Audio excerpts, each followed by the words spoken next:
Hello, everyone. We have people, our attendees are making their way in, so that's good. We'll give it a few seconds. Hello, randomly to Trey and Eileen and George. Jill Ivy's in the house. I know Jill Ivy.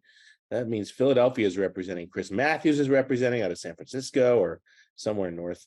Who else do I see? Who else do I know? Sue Procco's here. Hi, Sue. Good people here. Even if we learn nothing, we have a gathering of great people, so that makes it all worth it. But wonderful to see. All right, cool. So you guys should all know who I am. My name is Peter Shankman. I am Blue Shark's futurist in residence. That means I spend a lot of time thinking about the future and specifically what it means in terms of marketing, what it means in terms of communication over the next 10, 20, 30, 50 years.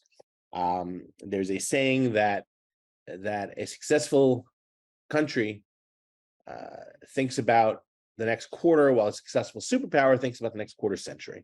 So my job is to think about the next quarter century and see where we're going.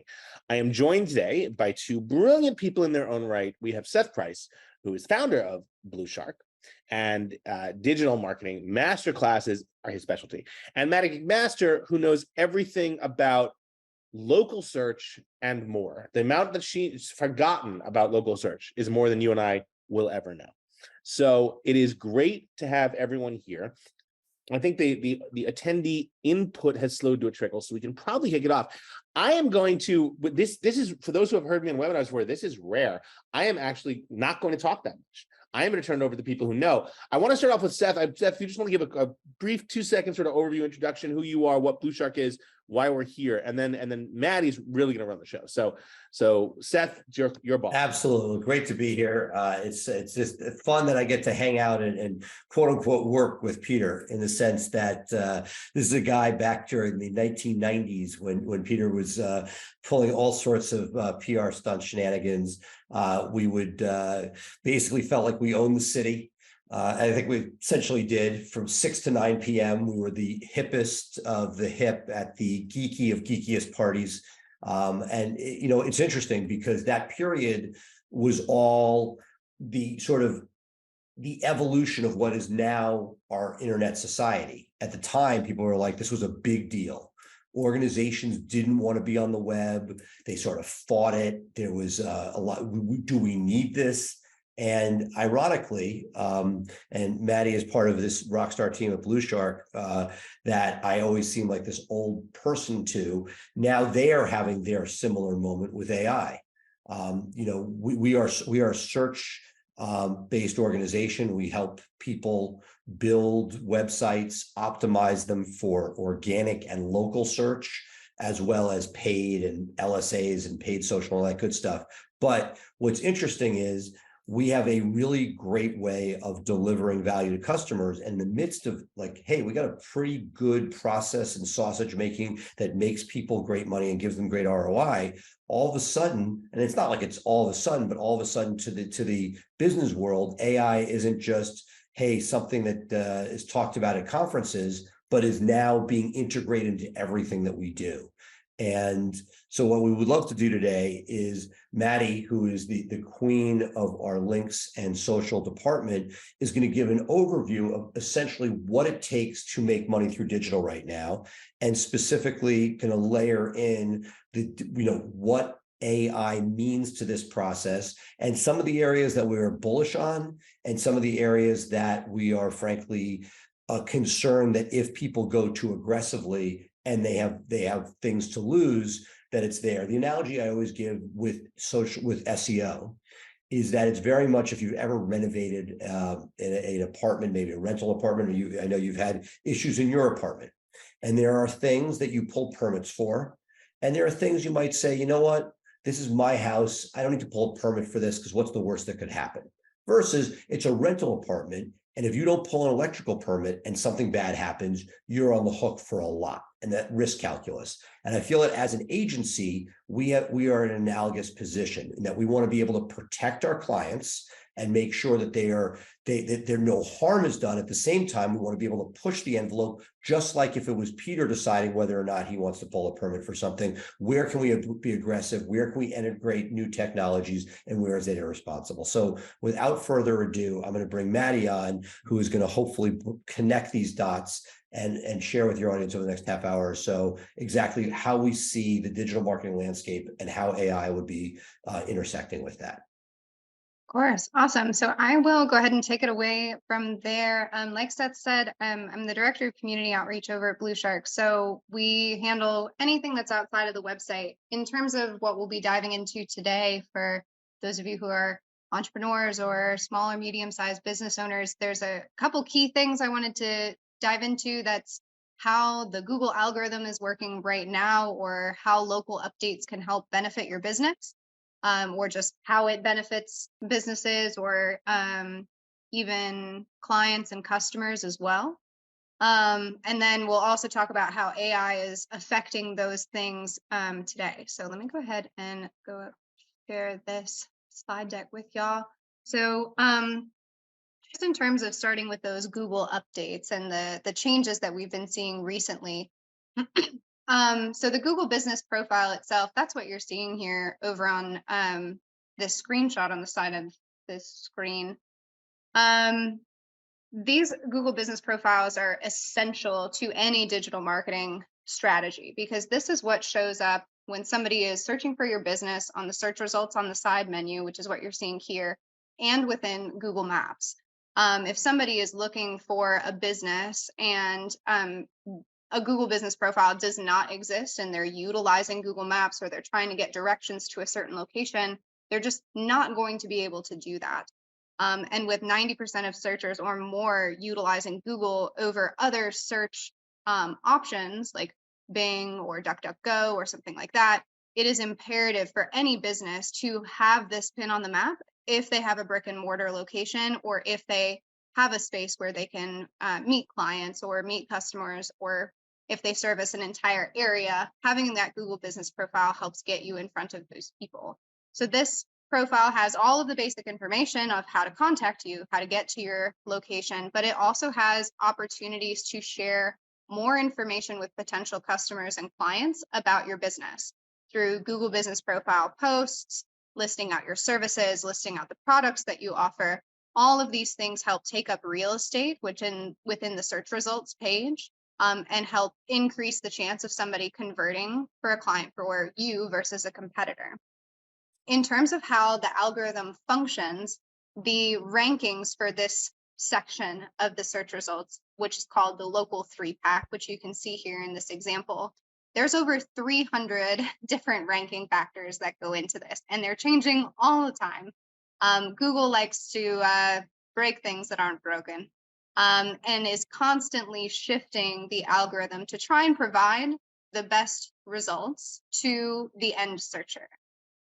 So you can see here a handful of the different ranking factors that are towards the top of that 300 plus list. And we're going to dive into a couple different ways to help benefit your business by utilizing some of these ranking factors over others.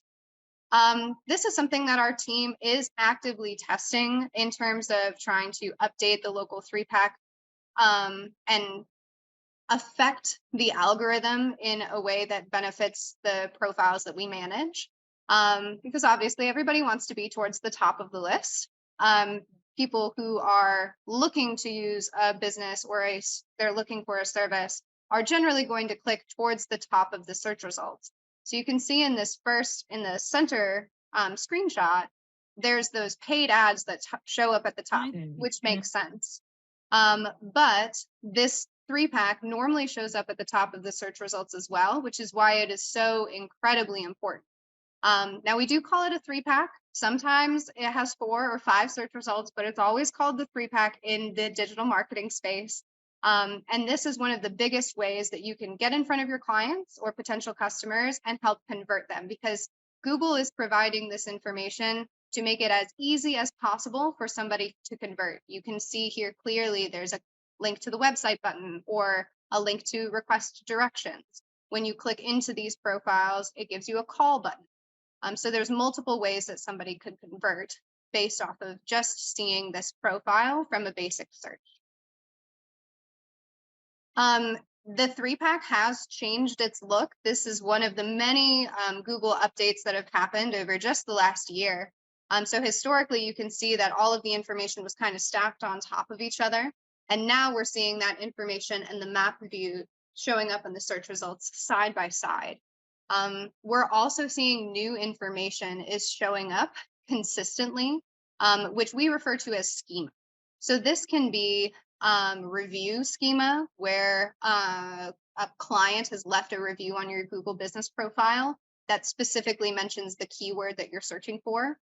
It can also be schema from your website. So the Google bot is also crawling all of the content on every single page of your website.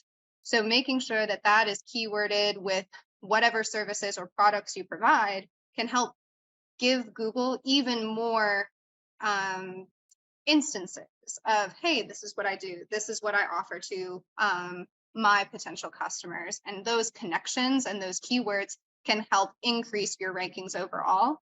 And the reason we know this is because that schema now is consistently showing up in the front end to try and provide the searcher with an educated or a full list so that they can make an educated decision on what they're going to click or what business they want to look into. So there are some new aspects to these Google business profiles that have really kind of shot up in the list of potential ranking factors based off of what we've been testing. So overall, Google kind of follows what we refer to as the GBP Scientific Method, which is outlined here. So normally Google adds a new feature to the web or to the Google business profile. And then after a little while, guidelines will appear. If everything is working out well and this new feature is working as Google intended, they will either expand the abilities or the opportunities to use this new feature, or if it's not necessarily hitting the mark, they will limit or altogether remove that that feature from the Google business profile. If it has expanded and everything is moving along and Google is happy with the results and customers are happy with this new feature, we'll start to see it affect rankings. This is before Google ever tells us that these are affecting rankings. So our team is constantly tracking and testing all of the different features that are available within the back end of the Google business profile to determine whether it is all of a sudden a ranking factor or if it's fallen off of the list. Eventually, metrics will appear, which is kind of the last thing that we need before Google will actually announce to the public and say, hey guys, this feature that's been available for 6 months or been available for 2 years is now officially a ranking factor and can help boost your Google business profile. Just as a quick example to run through to show this scientific method, the Google business profile posts is the perfect example. So this was released back in 2017, and originally they only stood up on the profile for a week. So businesses had to go onto their GBPs every single week and publish new content so that they were taking this real estate into account and adding these updates and keyworded descriptions and product updates to their Google business profiles. After about 6 months, Google expanded this feature. So instead of just having the update option, you could add a call to action, or you could add an event to the same section of the Google business profile, and it would show up slightly differently. We also saw guidelines appear, so you couldn't include content about certain topics that went against Google guidelines. You couldn't use explicit photos, depending on, obviously, like plastic surgeons may run into this issue more often than other types of businesses. So those guidelines appeared to help narrow down what type of content Google wanted on these profiles and what they wanted to avoid. After about 15 months, we finally saw those metrics come into play. So while we were waiting for these metrics to appear, we were constantly testing to see, is this moving the needle? Do keywords help? Does adding a city help? And we were starting to see that these Google Business Profile posts could in fact influence rankings, and having those keywords could help. The metrics appeared, which helped show us that we were on the right track. So we were now able to see how many clicks each post would get, how many calls would come from those call to action types, signups from the event types, et cetera, et cetera.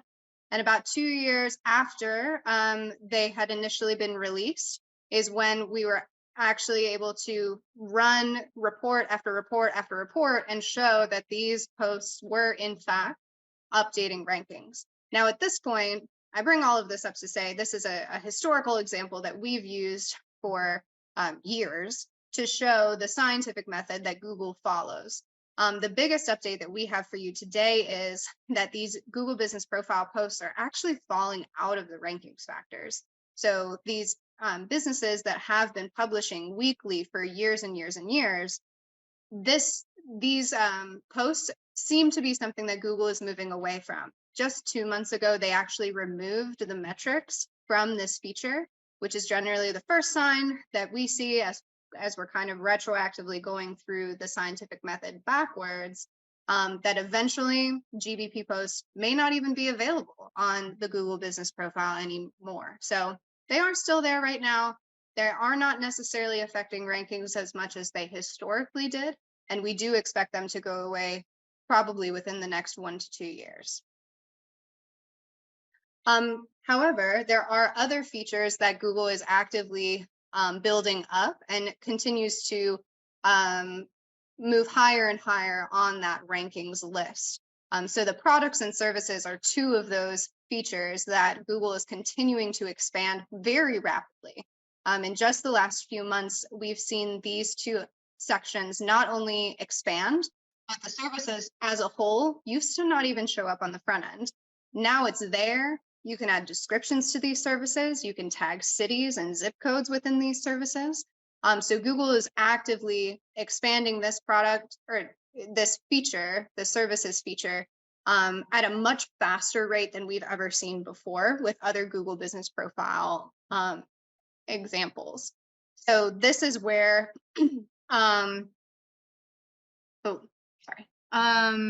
those are products and services.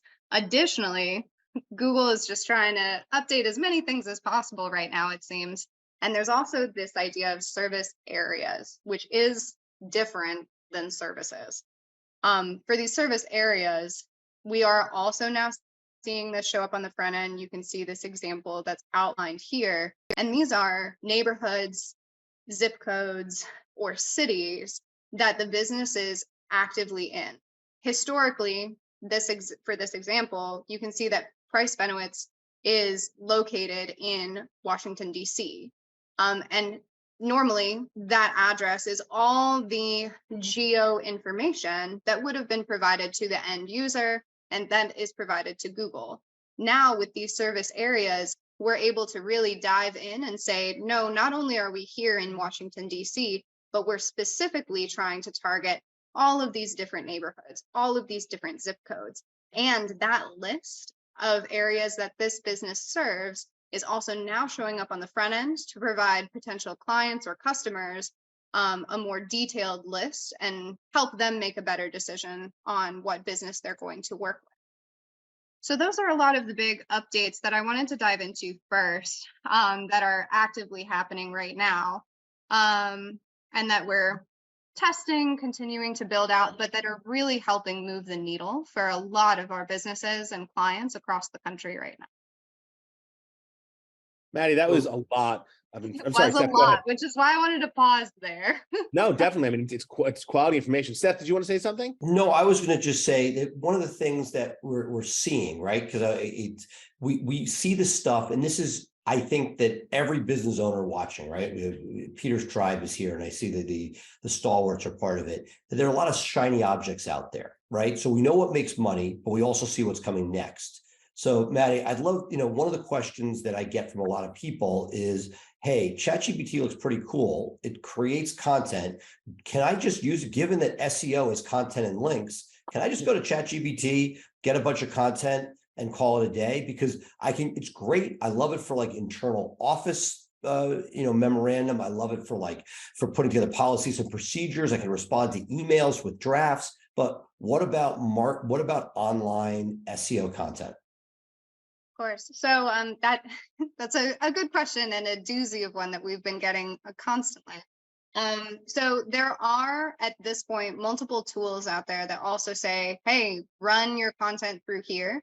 And we can tell you if it's AI generated or not. Now, those tools are also pretty new and going through a lot of testing, but my thought process is very similar to like the ancestry DNA tests, where when it first became this new fancy object and you could send in your DNA for an ancestry test, you would get your results back. And then like 6 months later, all of a sudden your results had changed. And it's because the database that Ancestry was collecting was getting more nuanced and more niche because they had more and more data sets to include. So as AI content becomes more expansive and more widely used, these tools that are able to catch AI content are only going to get better. And Google does not want AI content on your websites. They've been pretty explicit that they want content that helps benefit the end user. So publishing AI content just to get something quick and publishing on a routine basis that's really only focused on Google and isn't focused on human is only going to negatively affect your business in the long run.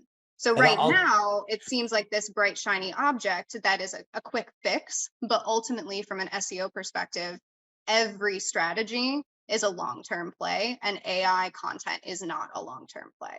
Right. So look, one of the things, and Peter and I have seen over the years, that the big companies that say do no evil very often are the ones that are the most evil. And that what I think we're seeing here is that Google was not a first mover with AI as far as ChatGPT being Microsoft based. And that I think that there is a healthy skepticism and a fear, and I think Peter's probably talked about this on CNN, that Google at some level is concerned of a changing paradigm about where people are getting their information. I would imagine my personal takeaway is that Google is going to do everything possible to dissuade us from using this as a quick fix, especially if they are not owners of that information. If Bard catches up, Bard content may be less penalized, but right now, if we have a handful of different lay tools, off-the-shelf tools, cost a few dollars a month to detect, imagine what Google sees on the back end. They see patterns that we can't even dream of. And that's stuff that Peter's always talking about, which is at the macro level, things can be seen that right now may not. Peter? I would also say that Google is actually a little scared right now. I don't think for once, they actually missed the boat and they weren't as prepared for AI coming as big and as quickly as it did. And, when that happens, their first reaction is, well, ban it. You're not allowed to use it, right? They're very much like the sort of the Taliban. And to be fair, that's not what they're saying. They're not saying that, but they don't have a handle on it yet, right? I'll give you the perfect example. If you haven't checked out precipice.ai, I don't know if you've seen this. Perplexity.ai is the closest thing to a Google killer that I've ever seen in my life. It's essentially, it is no ads, all the content in one place, sources are referenced. It scrapes all the websites that Google does, but a much, much better UI, right? So these things are starting to happen. The thing about AI that you have to understand, and this is what's always come down to, AI, much like every other tool out there, is not going to make you a better X. If you're already a good X, it will help you become a great X, but it's not going to take you from being, if you have no idea how to create content, and you don't know how to write, and you don't know what keywords to use for your business, and it's not going to magically make it. AI is not going to magically make anything perfect. It will help if you already know the basics and what to do. I've always said, be brilliant at the basics, and the rest comes along. So that's sort of how I stand on AI. There's some AI tools out there doing amazing things. I hate PowerPoints with the fury of 1,000 suns, but I had a client, a big banking client, that needed me to create a PowerPoint. They said, it's required. I went into beautiful.ai and I created probably the most gorgeous PPT presentation I've ever created in my life. And it took about 11 minutes. So not complexity, Rod, it was perplexity. I'll put the link in. So the concept of what's out there and what's going to help, I think, is we need to understand that it is there and it can be useful. We just, like many things with Google, we can't overdo it. Right, and that's exactly right. So Maddie's too young for this, but there was a period when Peter and I first met where spammy links worked. They worked for many years, and in Google sort of said, "Hey, don't do it, don't do it." And then one day, like you woke up and your sites were gone, and that's the fear. That goes back to my analogy at the beginning, where there's risks you can take. You may get some short-term gain.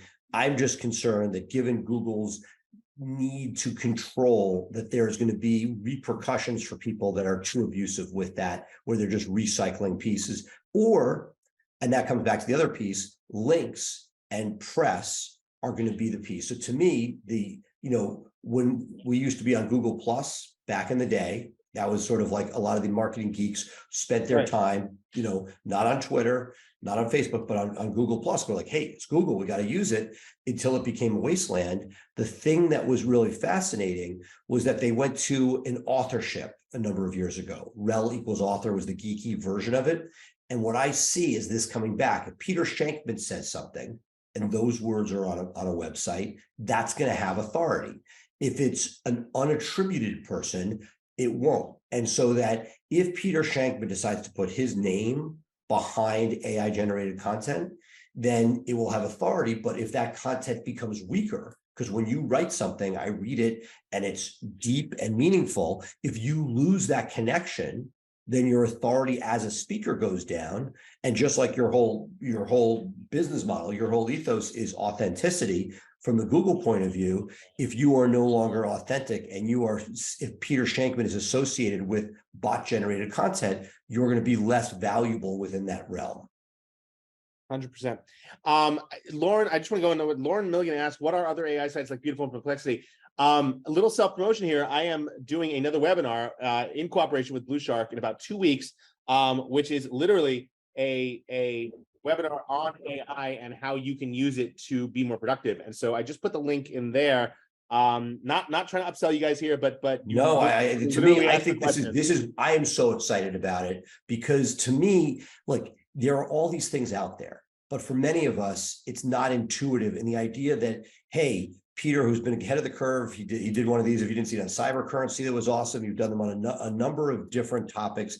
Each one I needed to get smart on. If you can cut down that learning curve to get there, to me, it is everything. And it's not like it's your products. It's just like, hey, I played with this one. I like this one. Yeah. This one I find less user-friendly, because there's no shortage of them. And I'll tell you the same thing. So have you ever had, I'm sure anybody here, speak up if you have in the comments, have you ever gotten in trouble where you used clip art or pictures on your website, where then you got like, somebody yelling at you that you lifted them from somewhere else? Yep. That is not uncommon. People would go to the Google search where it's freeware, where you're allowed to be able to take them, and they would do trickery. Like they would put something where, like, yes, it's free, but you have to disclose it's us, and in fine print. When you don't, you get a massive draft lawsuit. Whole scam that was out there. A lot of people got affected by it. Some people paid shakedown money. It was awful. I sort of think that one of those areas, when you're using a tool to create graphics, making sure that the library that it's coming from, when is not taking from somebody else. We saw all this music litigation of late. We don't want to be in a position where when you're taking something and you put it up and it was like, oh, that was lifted from somewhere else. Yes, the AI tweaked it slightly, but not enough for the world for you not to get sued. Making sure that you're using trusted libraries and not just open source where it may be somebody else's property. Yeah, 100%. Awesome. So Maddie, as we conclude here, what are your final thoughts? I mean, we have people here. There's a question before, what if you don't have a location? I would say, then you're back to fundamental SEO, content links, regular organic search. We have organic search, paid search, local search. These are all things. What I would say for Peter and all of you out there, because literally I see these names and these are people who've been in the circle for years. Feel free. We're going to, I'm sure there'll be a follow-up email from this with a copy of the video, but we will put in there a link. If you want your website reviewed, we will go through and write a series of reports to show you how it looks compared to other sites in your space, and what would be needed if you wanted to be able to compete to gain clients online from people that have not heard of you before. What I love about search is that when somebody needs something, if I need a keynote speaker on customer service, I want to make sure that the person that I represent is there. And we would love to make sure that for Peter's tribe, we give everybody here a fighting chance to be able to be found. So this is a free thing that we will do, that Madi and our team will look through, and we'll put the information in the email we send out. In fact, Madi, if you want to put an email in the chat right now, somebody's uber eager, we'll make sure that that happens. Yep. I just want to give a quick shout out both to Blue Shark. Thank you for giving us this information, and also to the audience for attending. We like to keep these, ADHD friendly. So they're, we cap it about 30, 35 minutes, but if there are any final questions, feel free to drop them into the chat. If not, we will let you reclaim your Wednesday. I am currently, as Seth knows, my daughter just went to summer camp. So I am spending all my time on the camp app, refreshing. And I think we need to spend a minute right now with you got to tell them about the video I told you. So Peter's first, I have 3 kids. So we've been doing this for years, but there's a sleepaway camp phenomenon, which if you don't have kids going to sleepaway camp, you would not know about, is that pictures are posted on a daily basis, and parents become obsessed with when their kid's photo is published, and they will go and spend hours. The good thing is they know, but this is a real thing. Refresh. I'm So constantly just like refreshing. many of you know, Peter made a brilliant little animated vignette of people describing what it is to be an Iron Man. Another Peter-esque kindred spirit did one on what parents of kids at sleepaway camp go through. It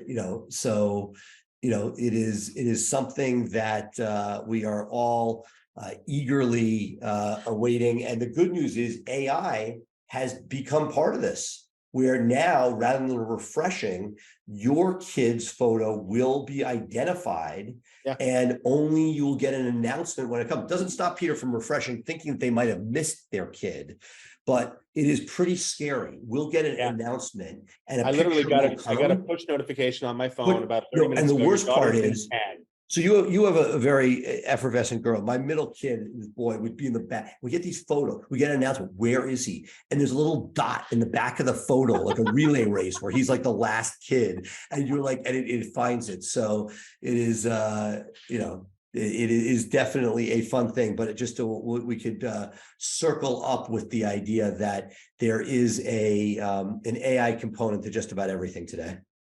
There's a question here from Dan. Dan, I don't know the answer to that, but Seth, being a lawyer, might. Dan posted that he heard the AI-generated copy is not copyrightable. How does that relate to the copyrighted source? When is it no longer copyrighted, or is he full of it?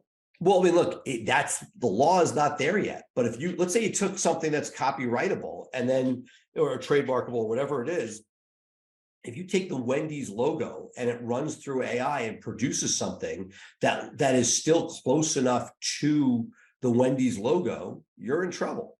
Like, it's like, just because you did AI, just like this lawyer who filed a brief with nonsensical quotes, you're still responsible for what goes in there. So I think what I love about Madi's presentation is we have fundamentals that make people money online. We want to integrate AI where it makes sense, but you're just being careful about how you're doing it. Yes, when you're doing an internal presentation, who cares? I mean, again, if you share the slides publicly, you might have an issue. But if this is if you're doing an internal office manual, I'm not advocating plagiarism, but if other people have it right and you like what they've done, why reinvent the wheel?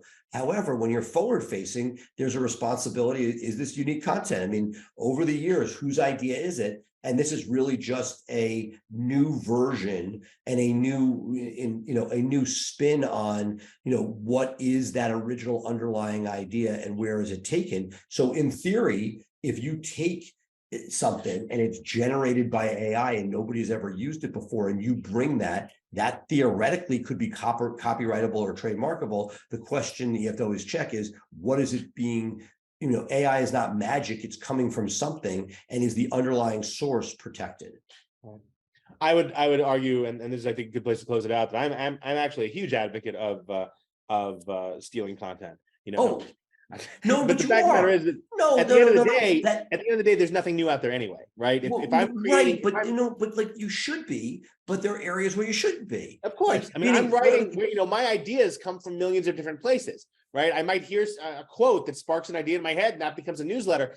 Am I stealing that? Obviously not, but everything comes from well, something. but let's get rid of the pejorative of steal. The webinar you're doing in a week, you're not going out there and inventing these sites. You're saying, hey, I'm curating them. These things all exist. I'm adding value by telling you what I think of these.